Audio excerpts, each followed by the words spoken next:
Tout ce qu'on peut nommer dans les cieux des cieux ne vient qu'au Père des cieux des cieux. Tout ce qu'on peut nommer dans les sept cieux ne revient qu'à Christ. Autorité, domination, souveraineté, puissance. On va parler des démons. On poursuit sur le sujet des femmes assises au milieu de cette mesure. Donc, sur les démons, les divers démons. On a vu Astarté, on a vu c'est qui Astarté, on a vu Ishtar, on n'a pas encore vu Isis. Là, on va voir Lilitha, on va voir le mari de Lilitha tout de suite là, et par la suite, on va voir c'est qui Isis. Le Lilou est un démon mésopotamien. Donc, on nous dit c'est un démon qui vient de la Mésopotamie. La Mésopotamie se trouve en Afrique. Bien.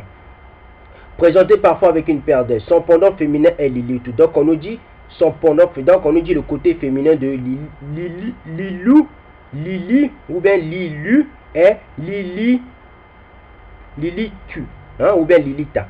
Il s'agit d'un seul jeune homme humain décédé avant d'avoir pu se marier. Bon, c'est tout ce que c'est faux. Vous allez voir pourquoi je le dis. Dans l'Orient ancien, le Lili hantait les déserts et les grands espaces. Son action était particulièrement néfaste aux femmes enceintes et aux enfants. Lilou s'apparente à un incube. Bon, j'ai terminé avec ça, on va aller dans Lilith. Dans la liste royale sumérienne, Gilgamesh est présenté comme étant le fils d'un Lilou.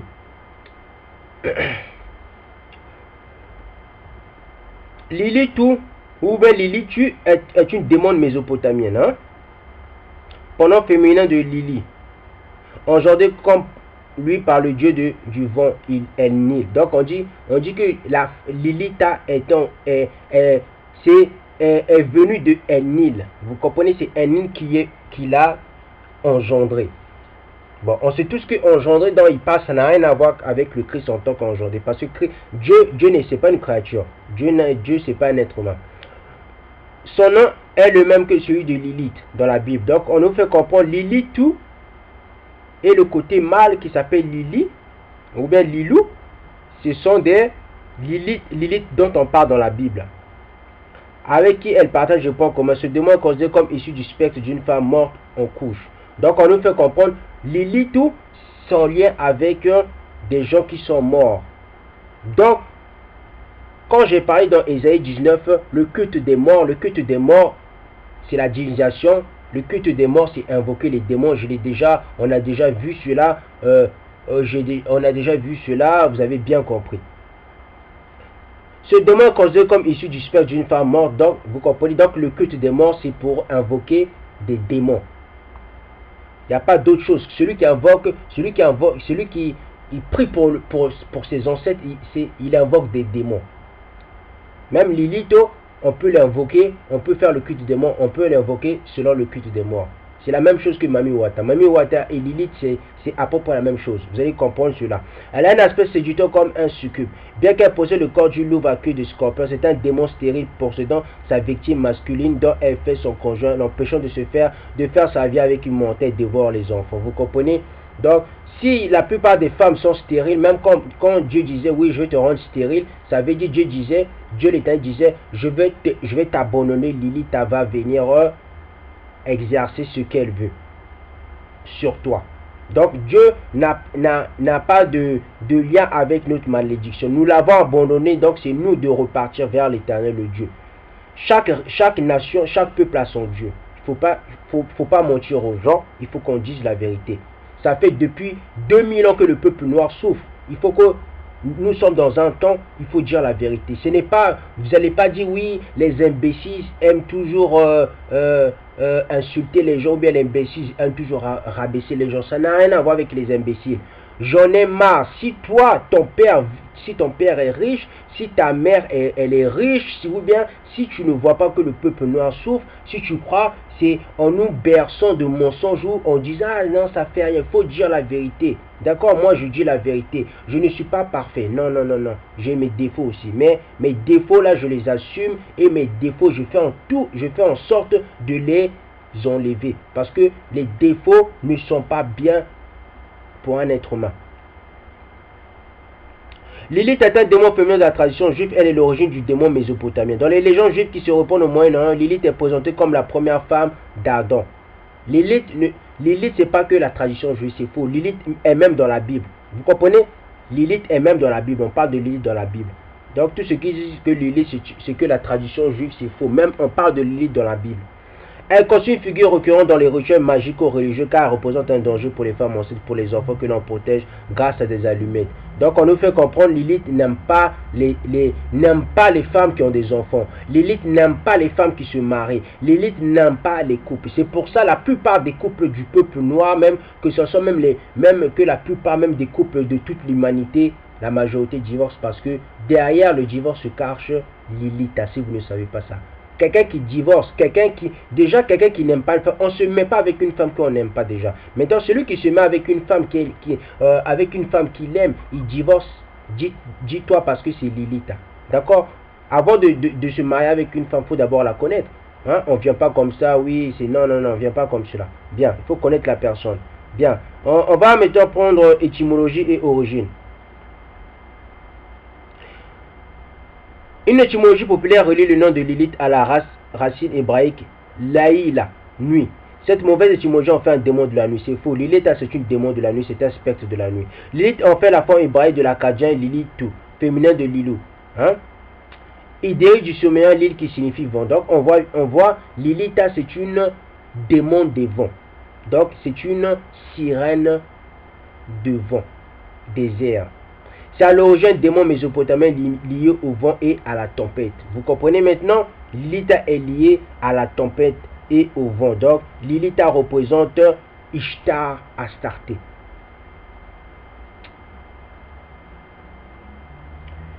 On va maintenant lire le mot Lilith est une impasse dans la Bible hébraïque. La seule référence à Lilith figure dans le livre d'Ésaïe 34, 14. Dans cette prophétie sur la fin du royaume de Dom, le territoire de Dom est décrit comme une terre désolée. Il est habité par les bêtes sauvages et par l'élite.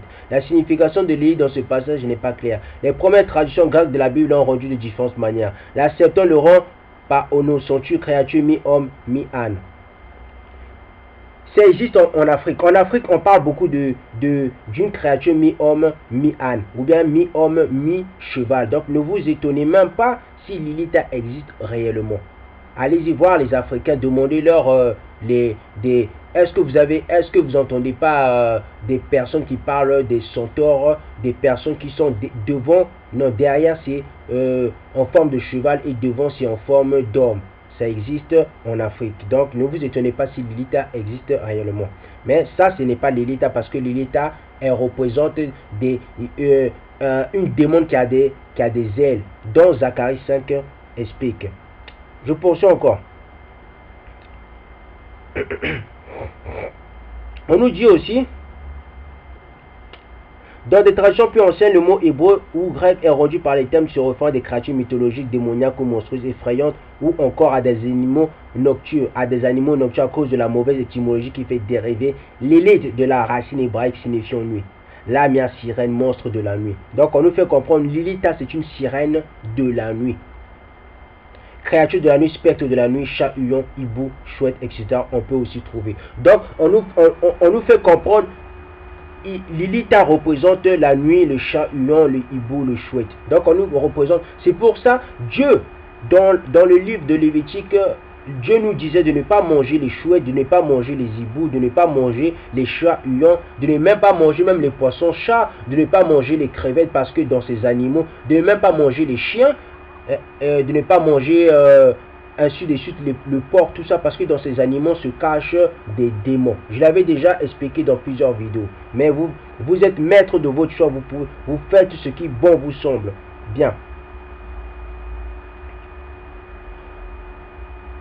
On a fini avec Lilith. On a vu ce qui est Lilith. On va passer sur le cas qui s'appelle Isis. Isis, c'est qui Isis? Après, on va prendre la Bible.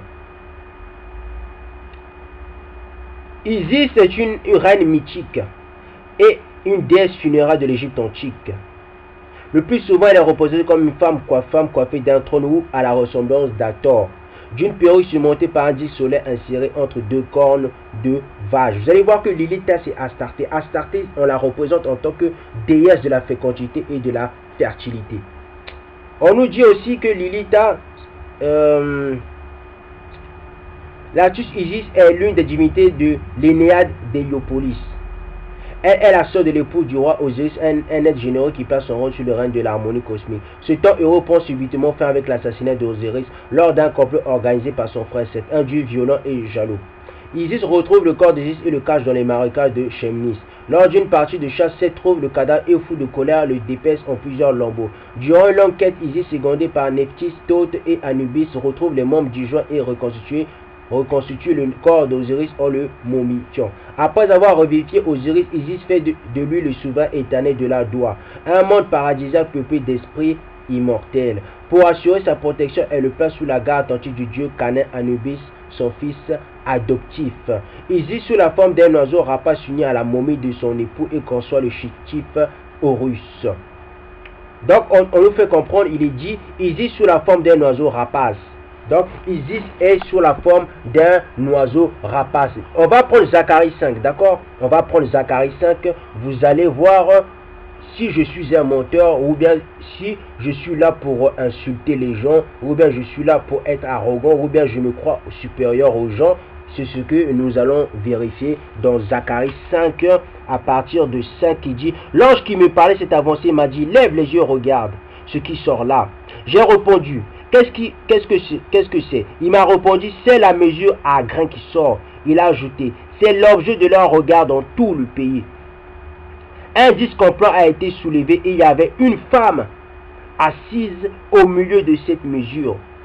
L'ange a dit: c'est la méchanceté. Donc il est dit la femme qui était assise là, c'est la méchanceté. Vous allez voir cette femme, elles sont deux femmes. Ce n'est pas qu'une femme, c'est deux femmes. Vous allez voir cela. On dit quoi par la suite? Il a repoussé de la mesure et a jeté le disque en plomb sur l'ouverture. C'est pour ça, vous voyez le disque à plomb. C'est la même chose que vous voyez sur la tête d'Isis. Isis a quoi? Isis n'a pas un disque en plomb. Écoutez-moi bien. C'est pour dire nous sommes dans le temps de la fin.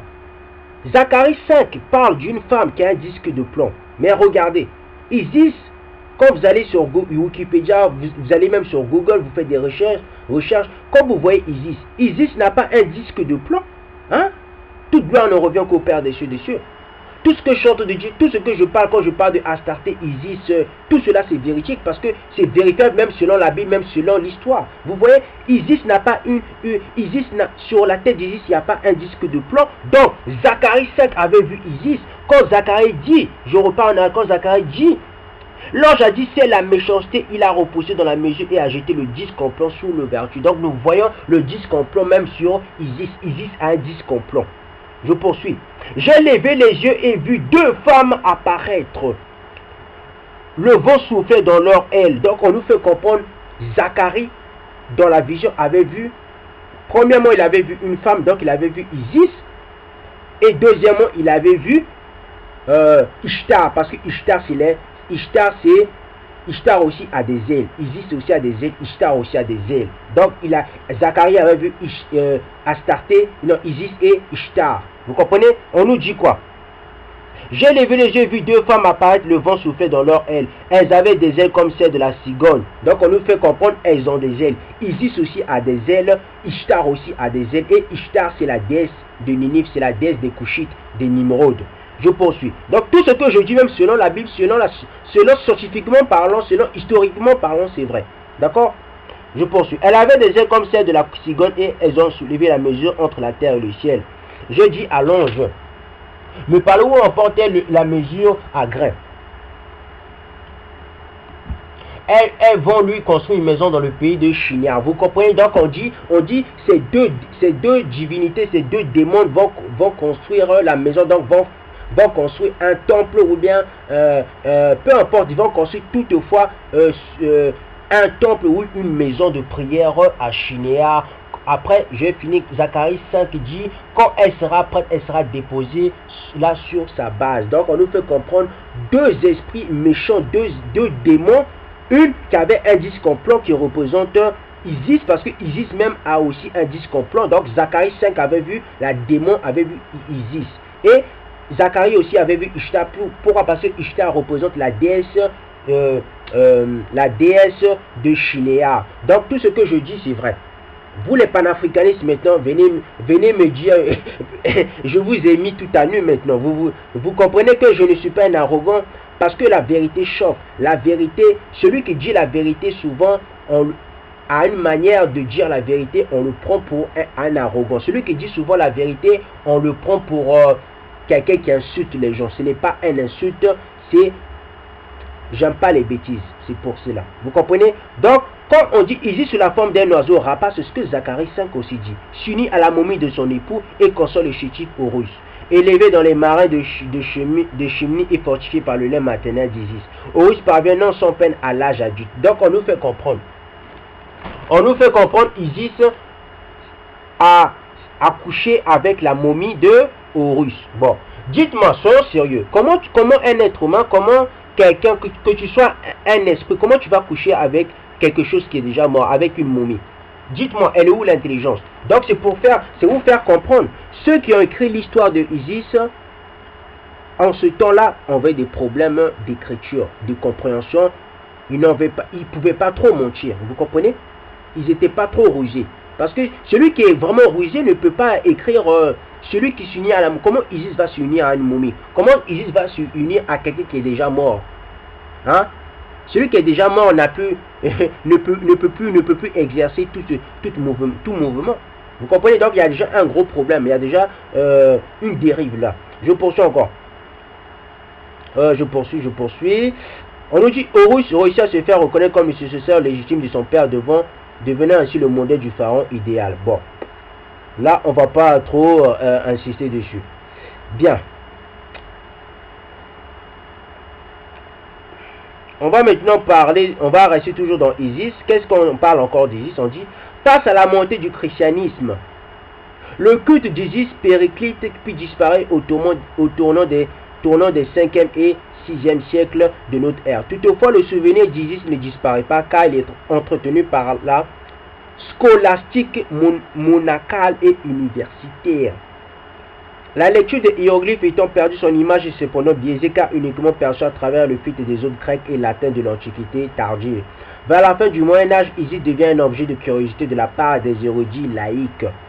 Ce phénomène s'accentue durant la Renaissance. Nombreux sont alors les humanistes qui intègrent Isis à leur objet d'étude en élaborant des mythographies historisantes à son propos. Le mythe d'Isis se fonde dans celui de la nymphe Io transformée en vache par Héra.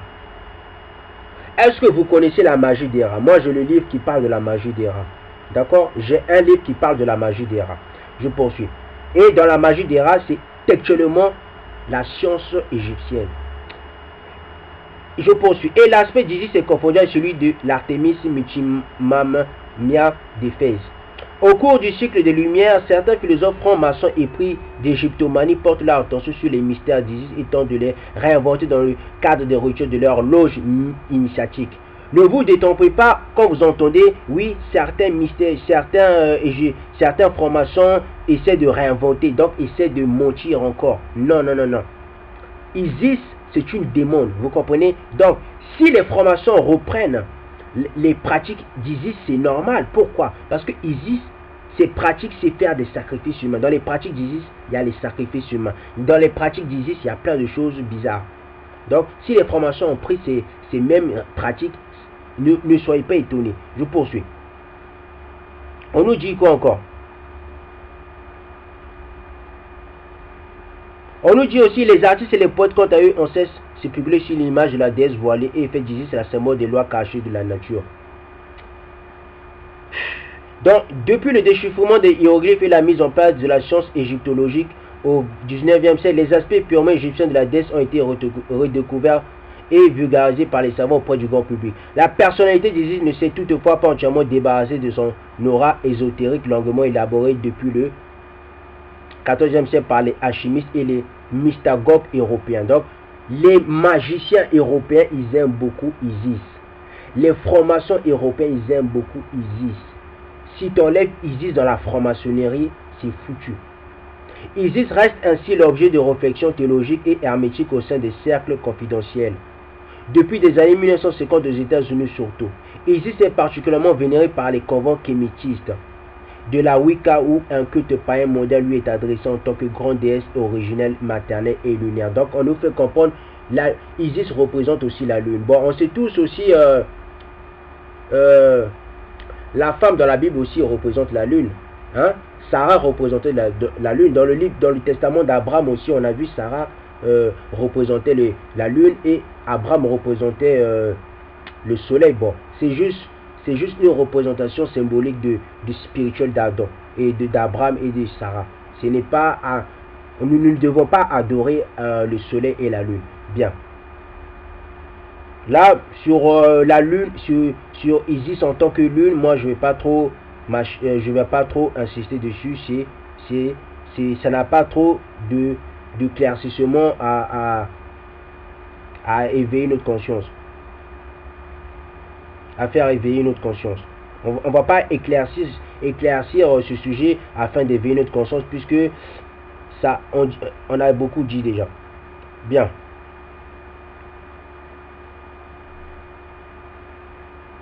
Bon, Isis, on ne parle pas d'Isis en tant que prostituée.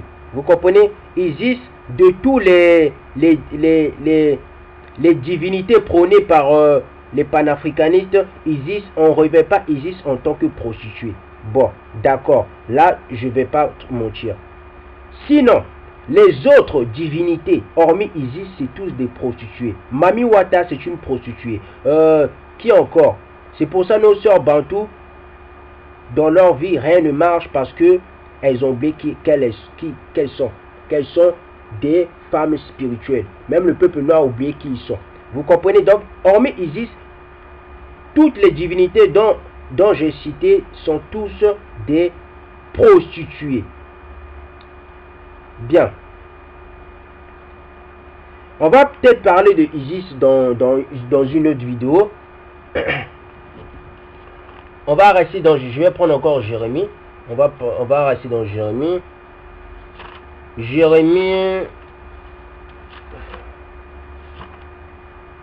Jérémie 23, 14, 18, on avait déjà parlé de ça. On va prendre Jérémie 23, 13, 14. Chez les prophètes de Samarie, j'ai vu une attitude écœurante. Ils ont prophétisé par le Dieu Baal et ils ont égaré Israël, mon peuple. Mais chez les prophètes de Salama, j'ai vu des comportements horribles. Ils commettent l'adultère, ils vivent dans le mensonge, ils encouragent ceux qui font le mal. De sorte que personne ne renonce à sa méchanceté. À mes yeux, ils sont tous pareils à Sodome et les habitants de Jérusalem et Gomorrhe. Donc on nous fait comprendre, les Bantous ont fait ce que Sodome et Gomorrhe ont fait dans l'Antiquité. Néanmoins, tellement Dieu nous aime d'un amour éternel, Dieu ne nous a pas détruits. Parce que nous avons fait même ce que Sodome et Gomorrhe faisaient. Hein? La méchanceté, donc faire des sacrifices humains, tuer nos enfants, tuer nos frères, ainsi de suite. Je ne ferai pas une deuxième vidéo, je vais terminer par là parce que selon moi, j'ai dit trop de choses. Je vais vous donner les passages bibliques dont vous pouvez approfondir votre connaissance. Jérémie 7, 16, 22, je l'ai déjà dit, on l'a déjà lu. Jérémie 44 aussi, 15, 22, on l'a déjà vu. Osée 2, 15, 25, allez-y lire celui-là. Osée 9, 10, 12, allez-y lire celui-là. Osée 11, 1, 6, allez-y lire. Osée 13, 1, 3. Sophonie 1, 1, 6. Lévitique 18, 21, 23. Juge 2, 10, 13. Juge 3, 7, 8. Juge 16, 21, 23. 1 Samuel 5, 1, 5. Psaume 106, 28, 20, 37.